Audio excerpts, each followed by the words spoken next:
Pengen tahu dulu awalnya kenapa Mas seneng atau terjun ke dunia cyber security gitu. Tentang keamanan KTP jangan gini. Kalau misalkan upload KTP itu harus pakai watermark biar kita ketahuan siapa yang kirimnya. Kemudian jangan asal kirim KTP kakak link phishing kayak gini. Kan ada banyak keluarga yang terbantu. Dan kemungkinan kandidat-kandidat kayak kisah awal saya tragis itu nggak terjadi. Lagi ya. Yes. Nah sekarang posisinya Mas Dendi itu kalau saya lihat sebagai founder di orang siber. Orang siber itu apa sih kalau boleh tahu Mas? Orang siber Indonesia itu untuk kedepannya ada lagi nggak program kira-kira dari komunitas cyber Indonesia? Orang siber Indonesia. Orang siber Indonesia.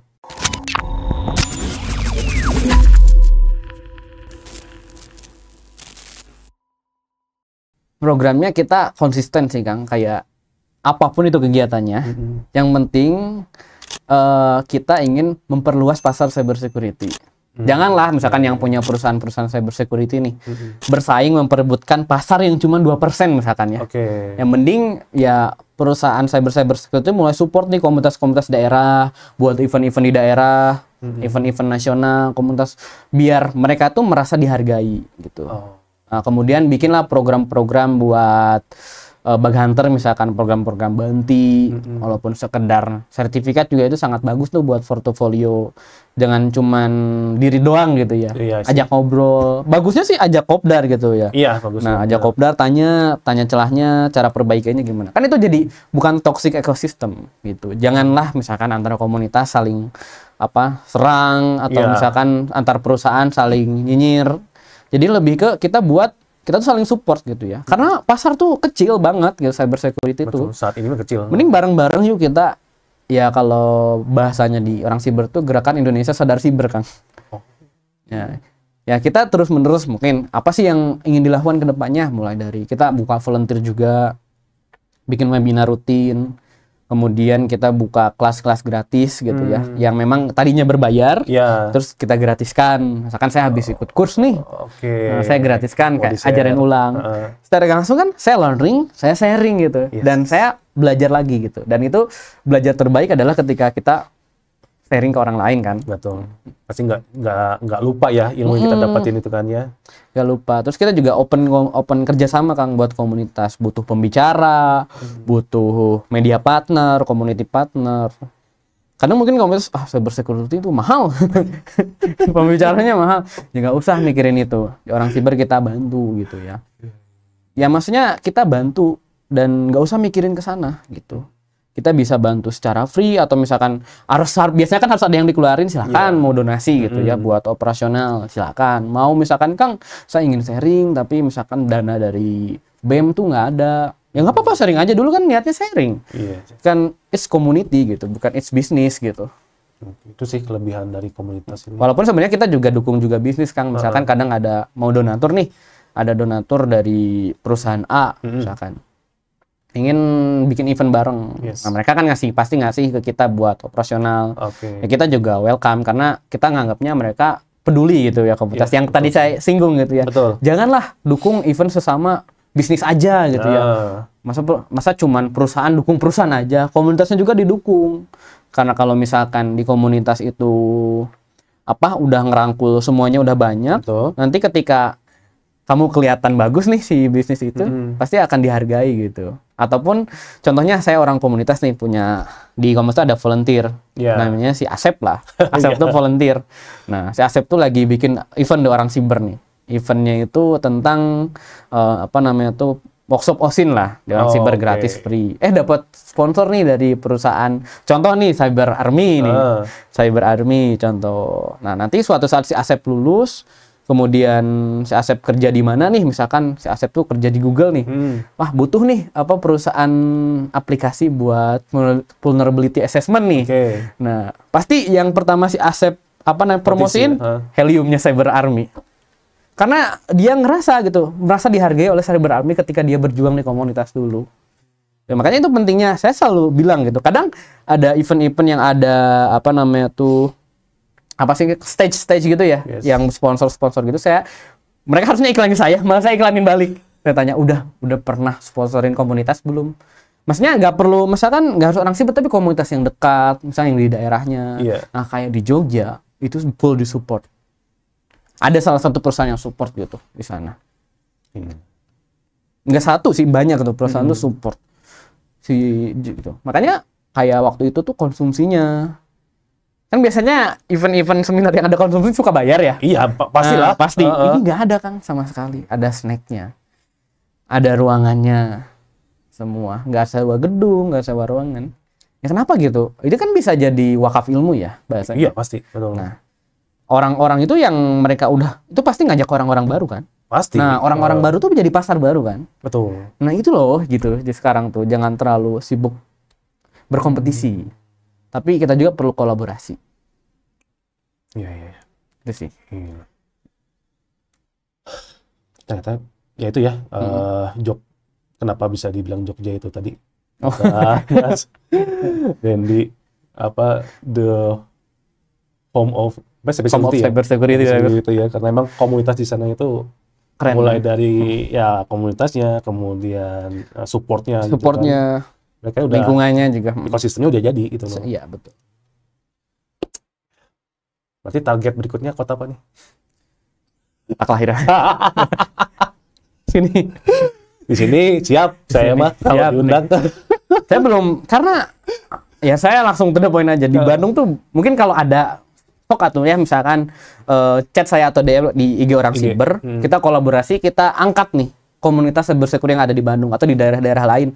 Saya punya komunitas nih. Nah, nanti kita bantu gitu buat kayak brandingnya, buat kayak operasionalnya. Misalkan kerja sama-sama pusat nih, ibaratkan nih sama Jabodetabek. Gimana sih misalkan cara buat komunitas itu tetap berjalan, harus ada event-event apa aja. Sebenarnya kan bebas, cuman kita sharing-sharing. Nah, supaya nanti jalan-jalan sendiri tuh di apa namanya tuh di setiap kota tuh.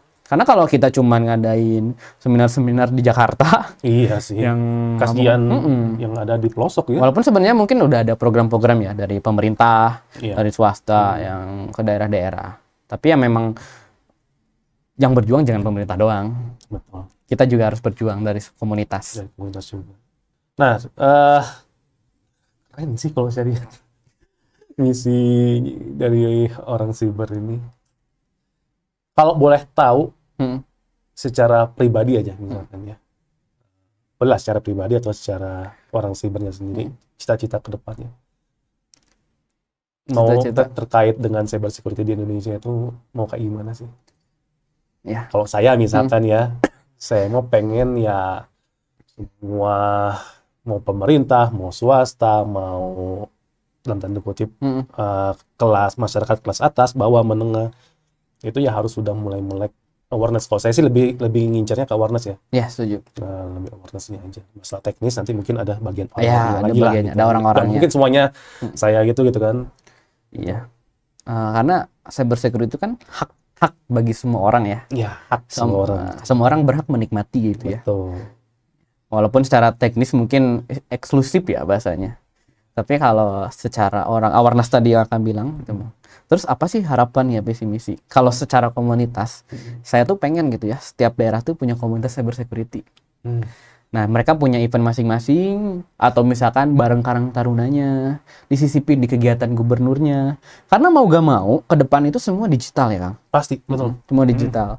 Ikutinlah seliping cyber security itu, misalkan jangan asal klik, jangan asal ini. Karena di daerah-daerah tuh nggak paham kayak gitu. Bahkan kayak ngefilter status WA tuh nggak paham, setting WA tuh privacy tuh nggak paham. Sekedar pakai doang. Sekedar pakai doang, ajarin. Nah, kayak gitu tuh selain tadi dari segi mungkin event-event ke pemerintah, tapi dari segi keluarga. Kalau misalkan apa namanya tuh di setiap daerah tuh ada komunitas. Nah, ada member-membernya kan. Member-membernya itu pasti ya setidaknya ngasih lah mungkin 5% ilmunya kepada keluarganya paling minimal, atau lebih bagusnya lebih banyak gitu ya. Dan itu kan secara gak langsung jadi pasif gitu, pasif perkembangan yang pasif gitu di cyber security. Ya mulainya dari keluarga gitu. Kalau ada semua, nah bikin apa-apa nih, ada mau kopdar se-Indonesia enak, kumpulin. Bener. Atau misalkan datang nih contohnya Bandung Cyber Security. Aduh belum ada tuh. Cocok jadi judul nih kalau bikin siapa yang mau gitu ya. Mau nih kita support gitu ya kan. Kita ajak-ajak juga nih dari perusahaan juga buat support nih, ada komunitas. ataupun misalkan yang bingung-bingung kerja nih cari kerja, kita banyak kok, bahkan LinkedIn juga tiap hari ada loh lowongan kerja cyber security tiap hari gitu. Iya sih sebenarnya Ribuan gitu. Iya. Nah tapi kalau misalkan wah mas kita mau bikin komunitas tapi terbentur masalah tempat misalnya ngumpul, sebenarnya mulai dari Gerasi pun nggak apa-apa sebenarnya kan? Iya, mulai dari Gerasi. Mulai dari grup Telegram juga nggak apa-apa. Ya orang cyber kan dari grup Telegram dulu, Bu. Saya bilang ya sebelumnya pernah ngobrol ya, apa namanya tuh dari grup Telegram yang itu cuman ya bahasanya circle lah. Circle-nya. Undang orang luar. Kami kira tuh kami tuh yang bisa sharing ke mereka, ternyata mereka yang sharing ke kami ilmu. Akhirnya SKSD lah sama orang-orang, mulai dari sana udah 1.000, 2.000 bikin webinar, bikin kelas yang gratis buat edukasi, awareness. Kemudian kita mulailah kopdar offline. Kadang juga disupport sama perusahaan. Ini saya punya Audi atau sama universitas. Ini saya punya aula kan biasanya. Silakan di sini. Kalau kopdar di kafe-kafe yang hemat gitu ya kalau misalkan. Yang penting bisa duduk, beli mah. Saya biasanya dulu ya beli air putih. Beli kopi, beli apa gitu ya. Ya itu masing-masing gitu kan. Biasanya tuh ngobrol ala komunitas ya datang bayar masing-masing. Biasanya kayak gitu kalau komunitas. Iya sih. Iya. Banyak kok ya apa suhu komunitas yang udah lebih duluan ya Kang. Lebih pasti. Duluan dan lebih keren ya menurut saya ya. Expert lah ya dari sampai expert gitu ya. Nah, mohon bimbingannya juga ya. Kalau ada apa, ada salah kata, ada apa, support gitu yang sekarang udah jadi suhu-suhu di perusahaan nih, udah jadi CTO, udah jadi senior security engineer kayak gitu. Ayo Bang, rangkul kami lagi Bang. Biar bagi ilmu setiap daerah tuh aktif nih. Atau misalkan kamu orang daerah yang belum aware ya cyber security-nya. Pas pulang tuh setidaknya ngasih ilmu lah atau bikin mahasiswa di sana. Pasti kan setiap daerah ada mahasiswa lah pasti ya. Ada universitas ya setiap daerah. Ya minimal tiap kota ada gitu ya. Nah, dari mahasiswa tuh ajak-ajak dulu. Terus praktisinya. Karena kalau di perusahaan-perusahaan atau pemerintah di daerah tuh biasanya paling nggak ada. Iya sih. Yang tim IT jadi tim security. Superman lah ya. Superman. Benerin AC juga sih. Iya. Saya waktu magang dulu benerin AC juga sih. Tapi bisa sih. Dia alhamdulillah bisa benerin di rumah. Oke. Ya jadi kalau teman-teman yang mungkin tertarik ya mengembangkan komunitas cyber security di daerahnya masing-masing ya. Kan nggak tahu ya yang nontonnya mungkin dari Sabang sampai Merauke nih. Itu nggak ada masalah sebenarnya, kita bisa nanti kontak DM ya, bisa DM boleh, Instagram boleh. gitu kan. Instagram. Orang cyber kemudian juga langsung join ke grup Telegram. Ke grup Telegram betul. Jadi tinggal tanya-tanya ya di sana nanti. Insya Allah masih dibantu kok sama teman-teman di sana. Kalau nggak salah adalah di orang cyber juga channel sekarang 38 ya provinsi tuh. Atau 37. 38. 38 provinsi ya. Adalah channel-channelnya semua yang maksudnya orang-orang yang memang asli sana atau keturunan yang bisa ibaratnya patriotismenya kita keluarin buat ngembangin daerahnya. Dan nanti kita maksudnya diarahin gitu. Ada nih seniormu juga. Nanti dibimbing kayak gini, bikin komunitas, bikin kelas-kelas. Ya mulai dari jaringan-jaringan dulu. Sharing-sharing, awareness lah. Oke. Nah, Mas mau nanya lagi nih. Kalau saya cek LinkedIn-nya, itu ada yang menarik sebenarnya di sana itu tentang OSIN practitioner.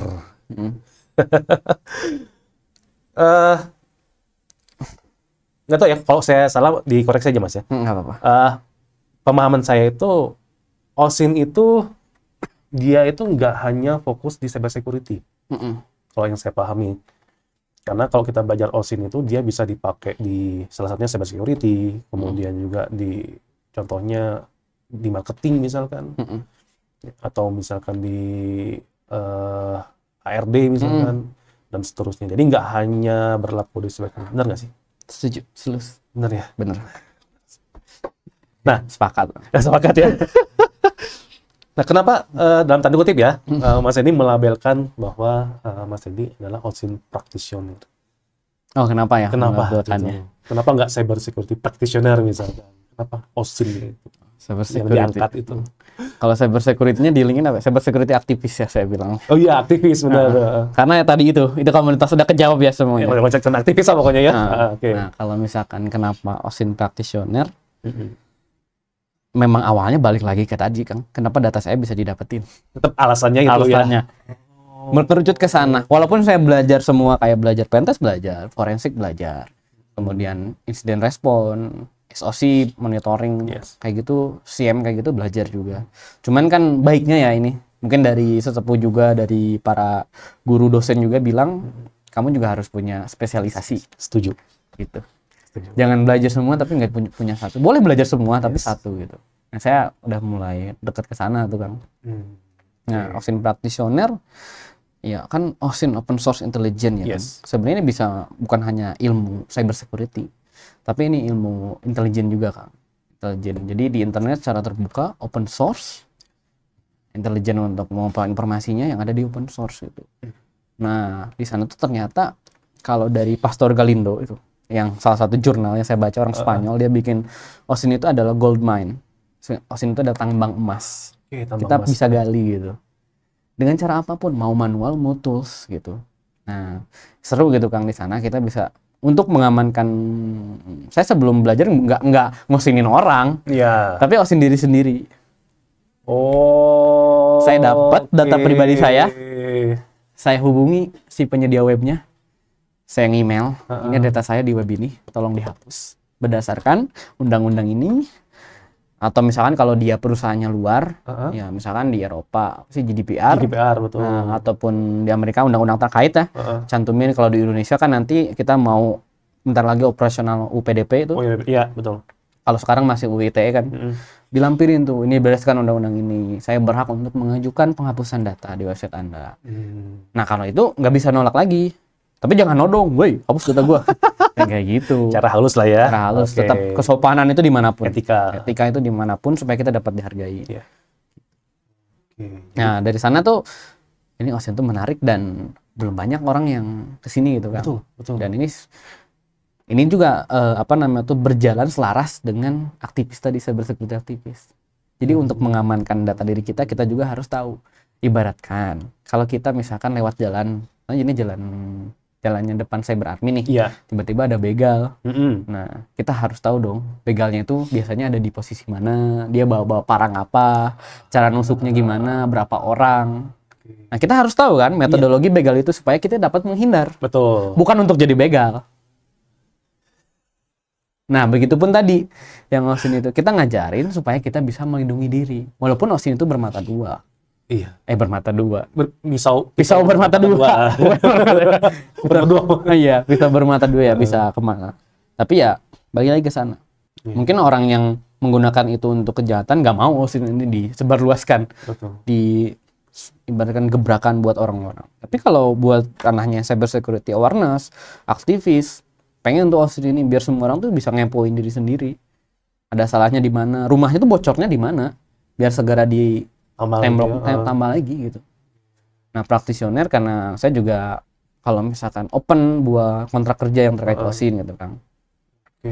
Salah satu ya, ada tadi sempat dibilang HRD. Saya sempat ada kontrak kerja juga sama salah satu perusahaannya untuk ya kan ternyata data-data orang itu sebelum masuk nih proses seleksi atau wawancara itu dilakukan OSINT dulu, profiling di internet tuh dia kayak gimana. Berpotensi nggak dia menyebarkan gitu, menyebarkan data pribadinya atau menyebarkan ini orangnya terlalu cerewet nih, nah kayak gitu. Tapi lebih ke data itu, bukan data-data yang sensitif gitu. Karena OSINT ya kecuali kan biasanya data sensitif yang diambil dari OSINT itu karena klien sistemnya atau misalkan klien orangnya yang sengaja datanya diupload pribadi. Ada yang sengaja ngupload sertifikat. Iya sih. Di sertifikat padahal kan pakai eksis doang kan ya. Ada nomor sertifikat, ada nomor sertifikat kan kalau di input di web buat validasi ada NIK, ada namanya kayak gitu contohnya. Ijazah tuh ada NIK kan segala macam, tanda tangan. Bahkan dengan OSINT pun dia bisa nyari sampai masuk ke istilahnya tuh ke file-file di dalam sistem ya. Contohnya gini, misalkan kita ingin mencari file password misalkan. Dengan OSINT pun bisa kan sebenarnya kan? Bisa gak bisa itu sebenarnya tergantung Kang. Tergantung. Maksudnya gini. Dalam sebuah sistem kan kadang ada kala developer misconfiguration ya. Misconfiguration. Nah, yang harusnya datanya itu private betul. Tapi gak sengaja nih ke-share secara public. Nah, di misalkan salah satu teknik OSINT juga Google Dorking, teknik information gathering recognition yang umum ya. Bisa diambil dari itu. Tapi sebenarnya secara pengertian ya. OSINT itu ya bukan buat nyerang secara langsung gitu. Tapi lebih ngumpulin informasi atau data ya. Kalau saya di kelas biasanya waktu kelas di Cyber Academy juga saya bilangnya gini Kang, OSINT itu kayak misalkan saya masuk ke rumah Kang Dodi nih.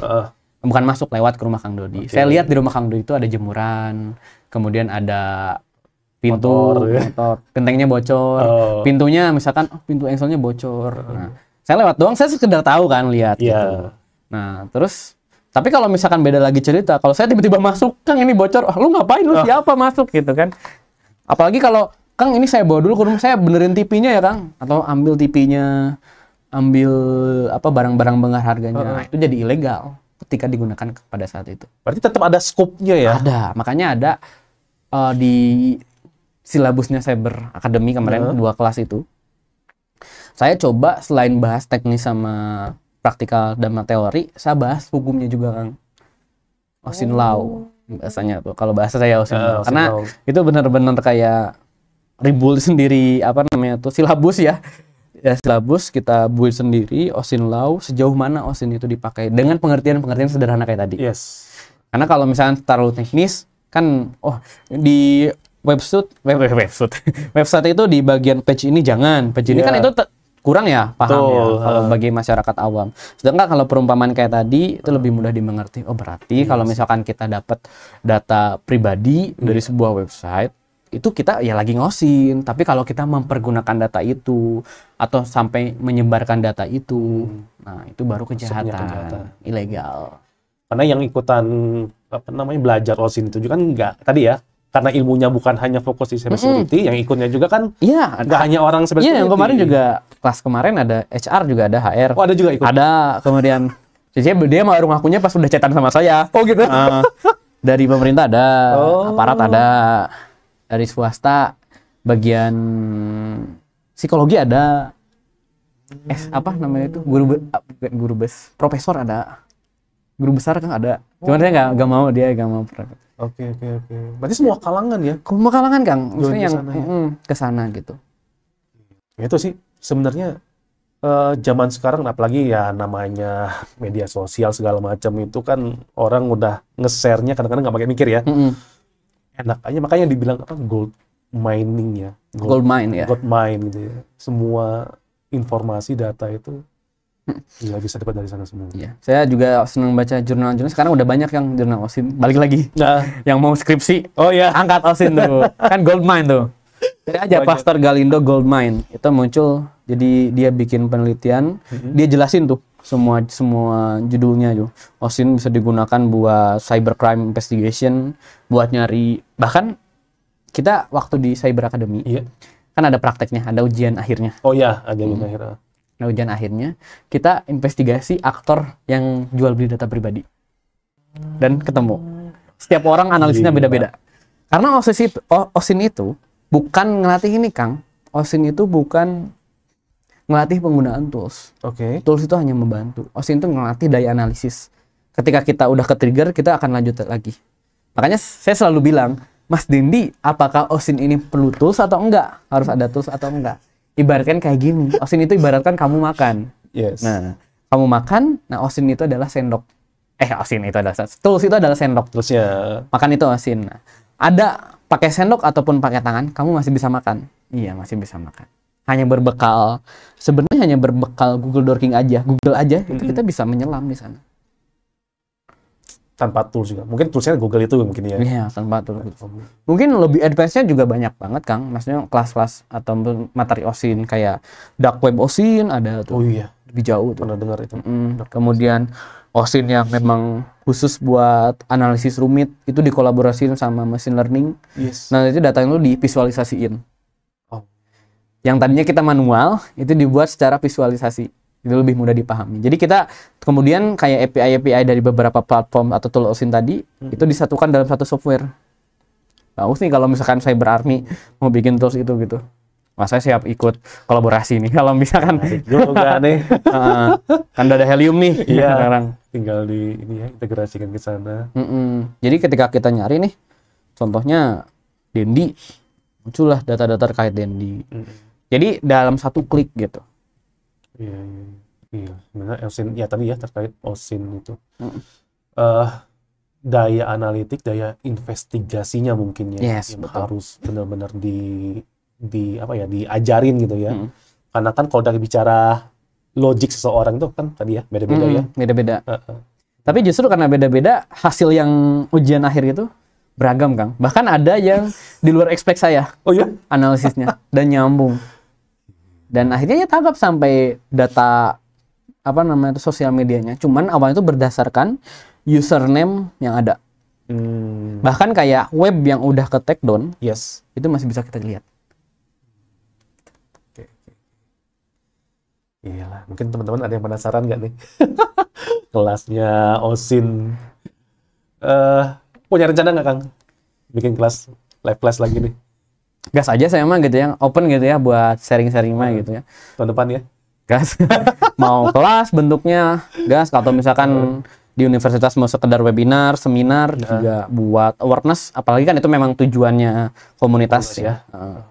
Ya itu sih, jadi memang butuh awareness tentang OSINT ini. Kadang-kadang yang mahasiswa lakukan juga sebenarnya gini, ada case misalkan mahasiswanya suka sama gebetan nih misalkan, dengan cara dia buka sosial medianya, nge-follow, nge-scroll, ngelihat dia posisinya di mana, posting apa segala macam, itu tuh sebenarnya sudah melakukan OSINT sebenarnya. Iya. Kan? Bahkan saya bilangnya OSINT itu stalking profesional. Stalking profesional with methodologies. Yoi, keren loh. Lengkap banget. Professional stalking with methodologies gitu bahasanya. Gila. Karena ada juga, Kang, ini mungkin sorry ya Mbak, Mas, ada ya, tapi nggak apa-apa, dia juga asal jangan share namanya. Ikut kelas OSINT, cuman ada tujuan abis ketipu. Ikut kelas OSINT di Cyber Academy kemarin. Ya. Tapi habis itu saya jadi menemukan arah lain, Mas. Jadi saya pengen bekerja di sini, bukan nyari penipu yang kemarin. Saya udah tersadarkan, Mas. Karena ya saya coba ini, tapi ya udah ikhlaskan. Maksudnya malah ke-trigger hal lain gitu. Hal lain betulnya lebih bermanfaat mungkin ya. Lebih bermanfaat dan lebih luas gitu. Ya. Oke nih. Baik ya teman-teman ya. Jadi kalau misalkan ingin belajar ya, tentang OSINT, nanti bisa ikuti media sosialnya Mas Dendi atau orang siber. Mungkin nanti di sana ada informasi-informasi. Untung nggak ditanya nama saya. jangan. Ya singkat aja ya namanya. Kenapa Dendi Zuckerberg? Bukan bapaknya Mark Zuckerberg, ibunya Bill Gates. Tapi ya, itu username aja. Nanti mungkin ada sesi podcast lain bahas itu satu.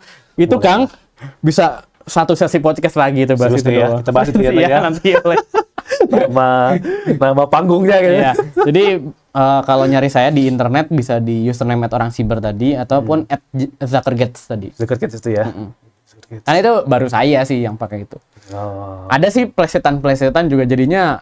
Sekarang ada plesetan Zeplon Zuckerberg. Zeplon. Ya, Jeff Bezos, Elon Musk, Zuckerberg. Kemudian tapi kalau saya beneran gak nyatuin mereka, cuman sekarang ya ada itu. Apa-apa. Biar rame. Benar ya. Biar rame. Oke, bisa kontak lah nanti ya ke akun media sosial Mas Dendi. Kemudian juga jangan lupa bagi yang tertarik untuk belajar OSINT juga, nanti tulis di kolom komentar. Ya, nanti kita akan buatkan satu live kelas ya OSINT. Nanti kita juga undang Mas Dendi untuk menjadi tutornya. Ya, tapi jangan lupa ya, support terus channelnya Cyber Academy Indonesia, subscribe, kemudian juga follow Instagramnya Cyber Academy ID supaya informasi-informasi lain di seputar cyber security, dunia cyber dan seterusnya itu bisa teman-teman dapatkan. Oke, itu aja Mas. Ya, Makasih banyak nih, nggak kerasa udah hampir sejam nih ngobrol. Iya. Udah sejam ya? Hampir Kira sejam. baru 10 menit. Masih semangat ini. Masih semangat ya. Oke, sukses terus Nah ya. Kita ketemu lagi di episode Cybercast berikutnya. Ya. Assalamualaikum warahmatullahi wabarakatuh. Assalamualaikum warahmatullahi wabarakatuh.